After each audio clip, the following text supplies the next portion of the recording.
Hi అండి. Welcome back to our channel Reena వంటలు. ఈరోజు వీడియోలో ఇన్‌స్టంట్ బ్రేక్‌ఫాస్ట్ రెసిపీని మీకు చూపించబోతున్నానండి. మనం నార్మల్‌గా అప్పుడప్పుడు ఇడ్లీ పిండి, దోస పిండి వేయటం మర్చిపోతూ ఉంటాం కదా! అలాంటి టైంలో ఇలా ఇన్‌స్టంట్‌గా ఇడ్లీలను ప్రిపేర్ చేసుకోవచ్చు. పప్పును నానపెట్టే పని లేకుండా అప్పటికప్పుడు ఈజీగా చేసుకోవచ్చండి. అది కూడా ఉప్మా రవ్వతో. నార్మల్‌గా ఉప్మా అంటే 99% చాలా మందికి ఇష్టం ఉండదు కదా! అలాంటి వాళ్ళ కోసమే ఈ స్పెషల్ రెసిపీ అండి. తప్పకుండా ట్రై చేయండి. మరి ఈ రెసిపీని ఎలా ప్రిపేర్ చేయాలో చూసేద్దాం రండి. ఫస్ట్ దీనికోసం స్టవ్ పైన ఒక ప్యాన్‌ని పెట్టుకుని ఇందులోకి 2 టేబుల్ స్పూన్ల దాకా ఆయిల్‌ని వేసుకోవాలి.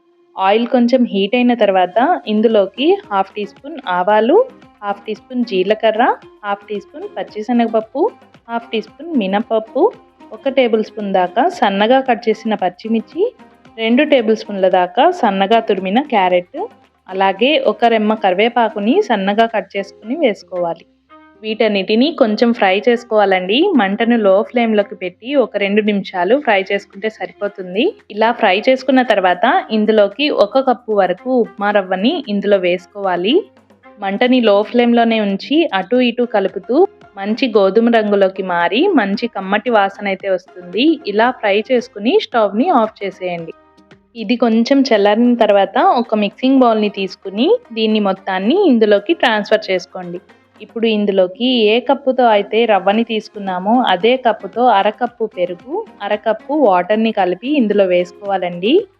ఇందులోనే హాఫ్ టీ స్పూన్ ఉప్పు, పావు టీ స్పూన్ బేకింగ్ సోడాని వేసుకుని 2 టేబుల్ స్పూన్ల దాకా సన్నగా కట్ చేసిన కొత్తిమీరను వేసి విస్కర్‌తో బాగా మిక్స్ చేసుకోవాలి. కొద్ది కొద్దిగా వాటర్‌ని యాడ్ చేసుకుంటూ మరీ పల్చగా కాకుండా, మరీ గట్టిగా కాకుండా మనం ఇడ్లీ పిండి ఎలా అయితే కలుపుకుంటామో అదే థిక్‌నెస్‌లో కలుపుకోవాలి.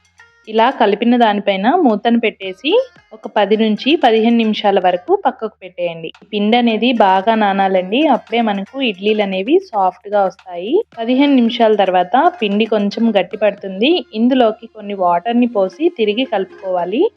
ఆ తర్వాత ఇడ్లీ ప్లేట్స్‌ని తీసుకుని ఇందులో కొంచెం ఆయిల్‌ని కానీ, నెయ్యిని కానీ అప్లై చేసుకుని మీకు ఎన్నైతే ఇడ్లీలు కావాలో అన్ని ఇడ్లీలను వేసుకోండి. ఇలా అన్నిటినీ రెడీ చేసుకున్న తర్వాత స్టవ్ పైన ఇడ్లీ గిన్నెను పెట్టుకుని ఇందులో అడుగున కొన్ని వాటర్‌ని యాడ్ చేసుకుని ఇందులోకి ఇడ్లీ ప్లేట్స్‌ని పెట్టుకుని మూతను పెట్టేయండి.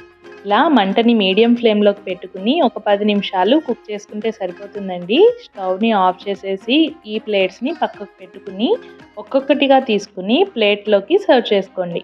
ఇవి అప్పటికప్పుడు వేసిన ఇడ్లీలైనా కూడా చాలా సాఫ్ట్‌గా ఉంటాయండి. అలాగే టేస్ట్ కూడా చాలా బావుంటాయి.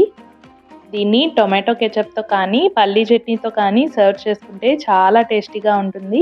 ఈ రెసిపీని మీరు కూడా తప్పకుండా ట్రై చేసి ఎలా వచ్చిందో కింద కమెంట్ చేయడం మాత్రం మర్చిపోకండి. మరి ఈ వీడియో మీకు నచ్చినట్లయితే లైక్ చేసి, సబ్స్క్రైబ్ చేసి మీ ఫ్రెండ్స్‌కి, రిలేటివ్స్‌కి షేర్ చేయండి.